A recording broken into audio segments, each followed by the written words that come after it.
Welcome to Farm Connections. I'm your host, Dan Hoffman. On today's show, we have a special roundtable discussion about some of the key issues facing rural communities today. Ken Tesey talks about land rental rates, and Hayfield FFA member Jax Bauer talks about his career goals. Stay with us. Farm Connections is next.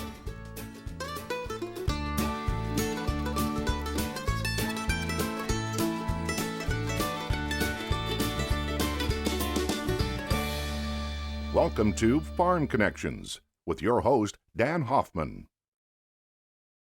Brought to you in part by Absolute Energy, a locally owned facility producing 115 million gallons of ethanol every year, proudly supporting local economies in Iowa and Minnesota. Absolute Energy, adding value to the neighborhood. In addition to the daily work of producing a crop and raising livestock, farmers in southern Minnesota and northern Iowa keep their eyes on some important public policy issues that impact their business and their livelihood. Today we've assembled a couple of guests who are following these issues on a daily basis.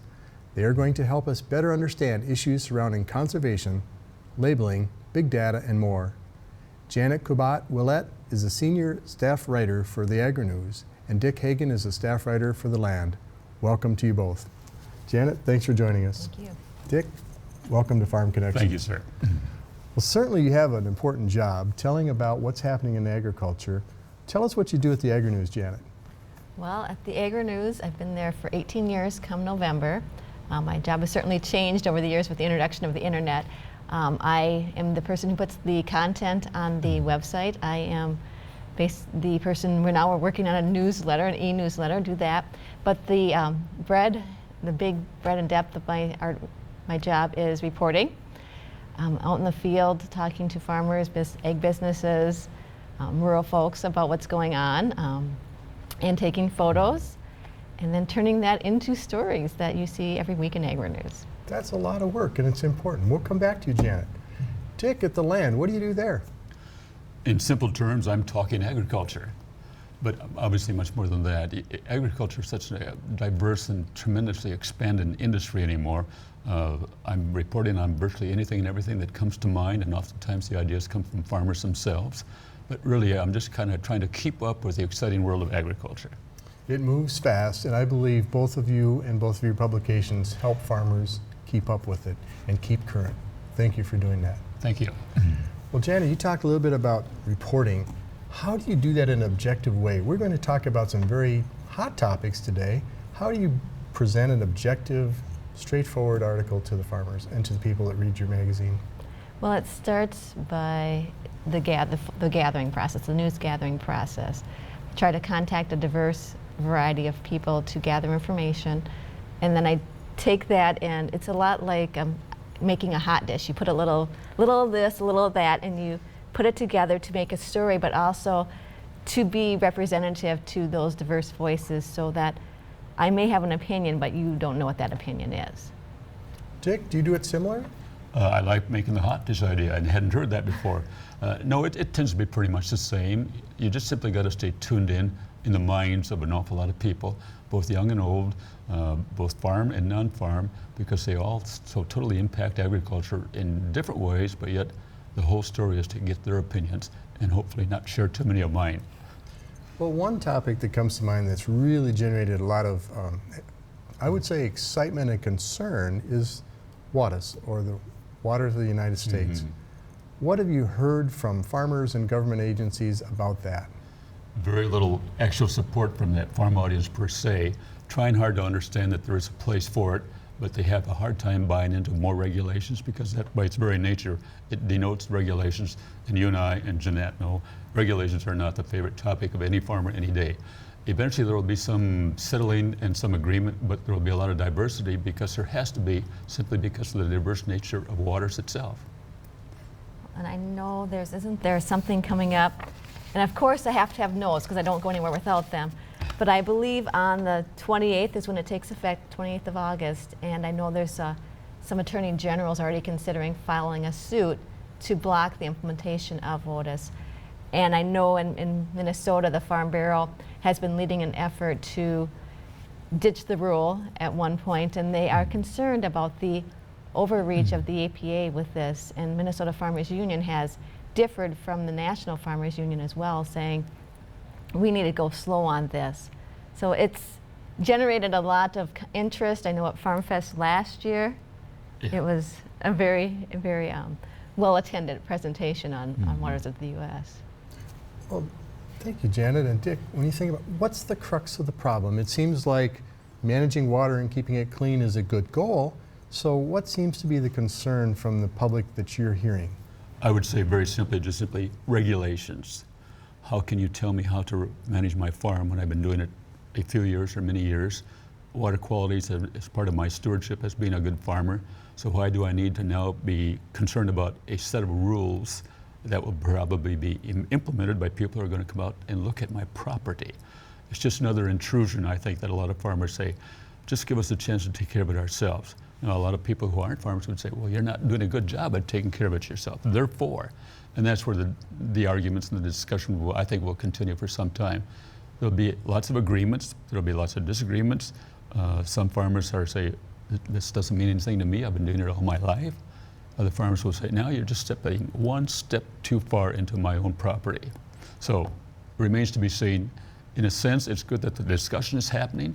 The solution is what is concerned and important to all of us. Thank you, Dick.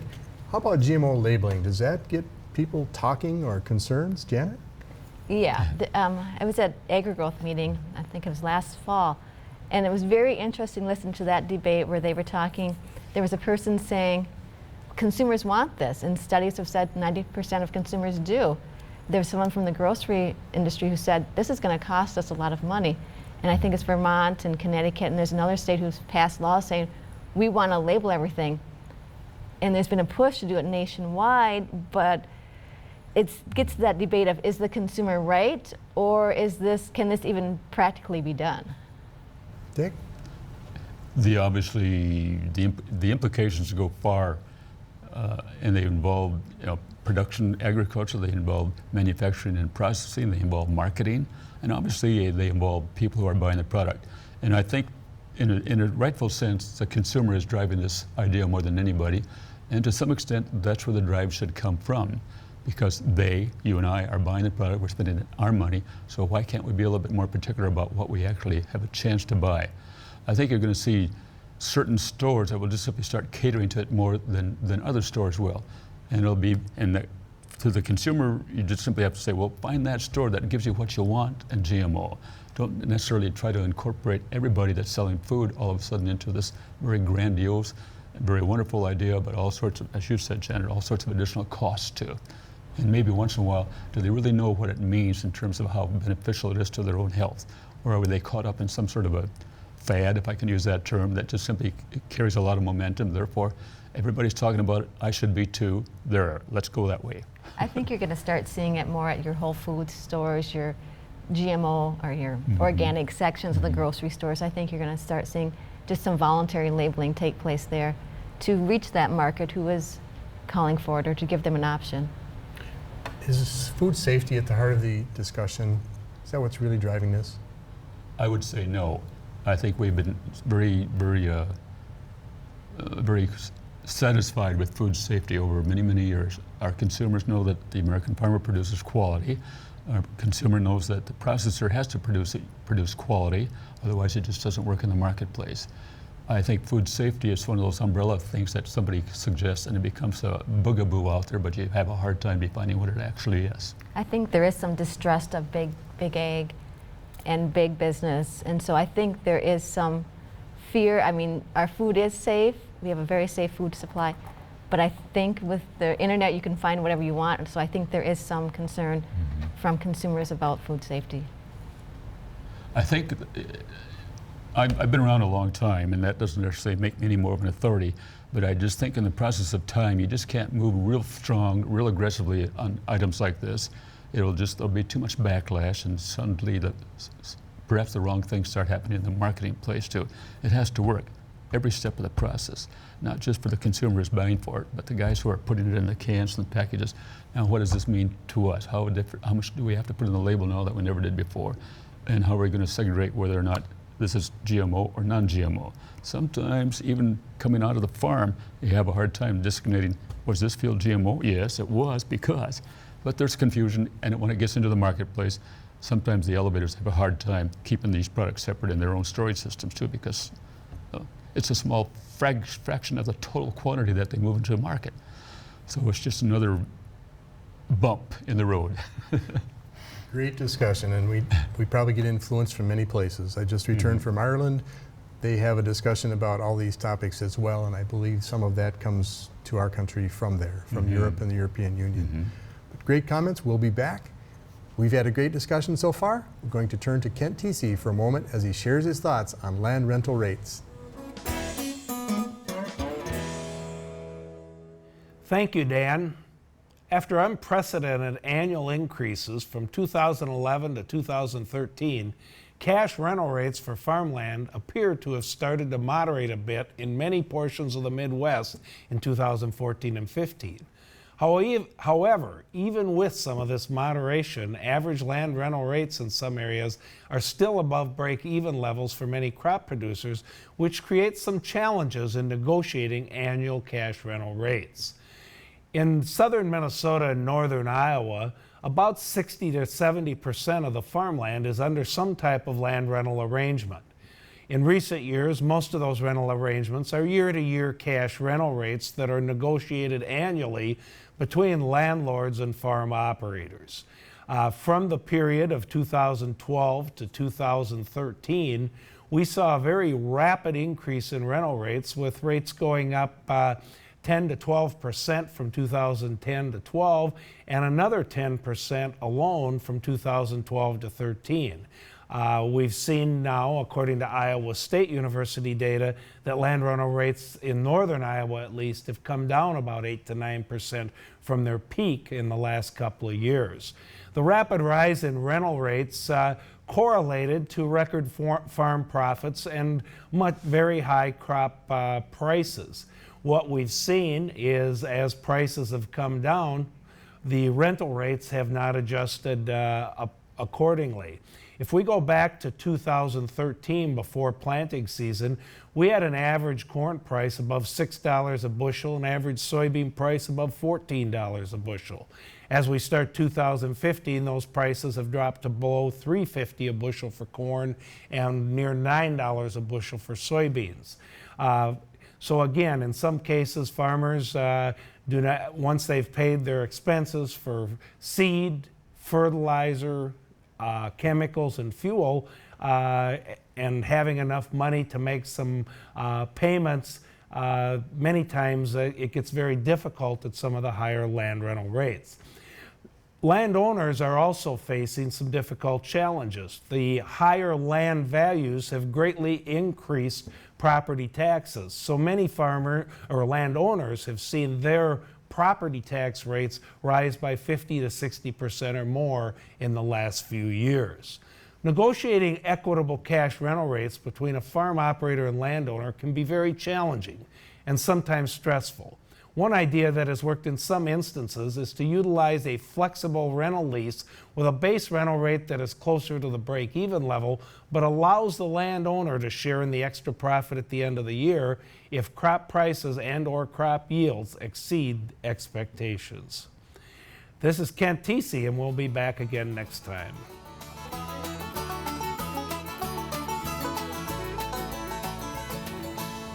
We are continuing our discussion with Janet Kubat, Willette, and Dick Hagen. Both are journalists in the area, covering agriculture and rural community issues. We've covered waters of the U.S. and GMOs so far. And now let's turn our attention to buffer strips. Janet, the governor announced an initiative at a summit in Marshall, Minnesota last summer, I think it was. December, thank you, about buffer strips. And what happened after that announcement? There was an uproar in farm country. I spent many a day at a meeting talking about buffer strips, and the 50-foot buffer proposal was just decried as a one-size-fits-all measure when there were already laws on the books, the shoreland ordinance and the ditch law, that were already in place to govern, and there were 6 counties across the state of Minnesota who had taken the initiatives to put that in place. The problem was there was no consistency across the state. Why do farmers care about how wide that buffer strip is. How does that impact their business? Well, it's cost. First, you're not being paid in most cases unless you enroll in a conservation program, or you get paid from the ditch authority. But you're paying on that land. It's not free land. You're still paying for it, and you can plant it to perennial vegetation. But if you don't have a ruminant animal that's eating alfalfa or grass, then you've got no use for that. So it's a cost where there's no economic benefit to you. And farmers are common sense people that like to receive value, but they're also paying principal, interest, taxes, and insurance on that property, and maybe some management costs. Is that what you're saying? Yeah. Dick, what did you hear? So the buffer strip thing all of a sudden surfaced. What happened in your camp? Janet's word, uproar, says it all. It just simply was unbeknown to anybody, including the governor's staff and some of the people within the Department of Agriculture. And where it exactly came from, I don't think I've ever heard that exact idea, except maybe once in a while our governor does have a unique idea that he likes to spring, but obviously he had some thought about it, but who knows where it came from. It's going to be an issue that will continue to ferment. A lot of farmers are aware of the 61.5 foot because it's simply part of conservation farming. And so a lot of conservation districts in the right areas, they're pretty good about reminding farmers that they have an obligation. But we also know that there's an awful lot of ditches. Our county is famous for, we got about 1,200 some miles of drainage ditches, that sometimes that corn crop is within 4 foot from the edge of that top strip on that buffer, on the ditch. So there's concerns, rightly so. How will it settle out? There has to be some flexibility that certain lands in certain areas have to be this wide because of the nature of the land, because of the terrain, because of the stream itself. And in other areas where you have a tightly designed drainage area, then I think you can get by with a lesser width. Is that going to be the 61.5 foot? In most cases, I think it will be. But sometimes it will be less just simply because it has to be less. There's just not enough room to get that additional buffer. The final answer, it'll be multiple answers. There just won't be a one size fits all as we all started with. But I give farmers a lot of credit. They just simply have been overly criticized for this since day one. They are, for the most part, very concerned about soil runoff. You can see that in how they tile their land anymore, in terms of how they rotate crops, in terms of how they are cutting down on tillage to just minimize the effects of what a 3 or 4 inch rain suddenly does. Well, the 3 and 4 inch rain suddenly does a lot of things that you can't do regardless of how good your stewardship efforts are. Lots yet to learn, but it's the right idea, it's the right story.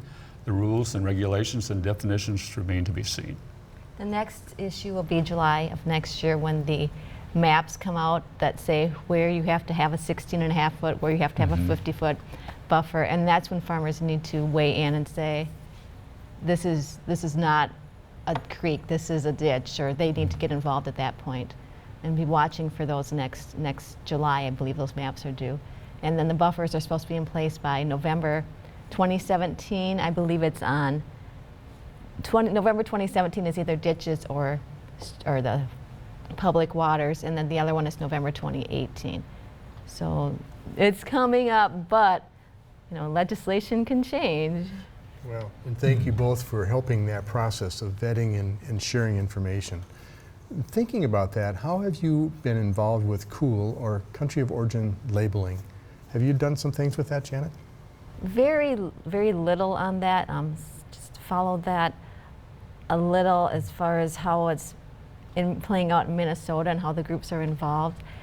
And I think there's a bill out there now in Congress talking about making it voluntary instead of mandatory. I know Farmers Union has been fighting this for years to make it mandatory, but now I think Canada and Mexico have said, no, it's not. We don't want you to label because it's a disadvantage to our product. Interesting. Well, it apparently is, in fact, in violation of our treaty agreements with both our neighbors on the north and on the south.